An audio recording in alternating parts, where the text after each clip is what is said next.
ረመዳን መጣላችሁ ይላሉ ለሰሃቦች። ሸህሩ ሙባረክ አላህ የባረከው ወር፣ የተባረከ ወር፣ የአላህ እዝነት የሚለቀቅበት ረድኤቱ የሚከፈትበት ወርን ልንገናኝ ቀናቶች ቀርተው ሙእሚን ካሁኑ ይሰንቃል፣ ዝግጅት ያደርጋል፣ በተውባ ይጀምረዋል፣ በይቅርታ ያጥበዋል፣ ሐቅ ያደርሳል፣ ስልክ ይደውላል፣ ዝግጅት ያደርጋል። ደረጃው ትልቅ ነው፣ ማይደረስበት ድካ ነው፣ ወሰኑ ሚለካ አይደለም። ረመዳን ወሰን የለሽ ጸጋ።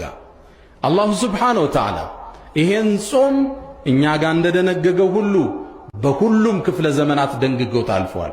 ያ አዩሃ አለዚነ አመኑ እናንተ ያመናችሁ ምእመናን ኩቲበ ዓለይኩም ሲያም ጾም እኮ በእናንተ ላይ ፉሪዶ ግዴታ ተደረገባችሁ። ታዲያ በነቢ ኡመት ብቻ ነው እንዳንል ከማ ኩቲበ ዓለ አለዚነ ሚን ቀብሊኩም ከእናንተ በፊት በነበሩ ህዝቦች ላይ ልክ እንደተወሰነው። ዓላማው ምንድን ነው? ለዓለኩም ተተቁን ተቅዋ ታዳብሩ ዘንድ ይከጀላልና። ቁርአን ጋር ጥሩ ትውውቅ ልታረጉ፣ ሶላትን ልትላመዱ፣ ጾምን ልትላመዱ፣ የበለጠ አላህን ፈሪ ልትሆኑ ይከጀላልና ይላል አላህ ሱብሓነሁ ወተዓላ።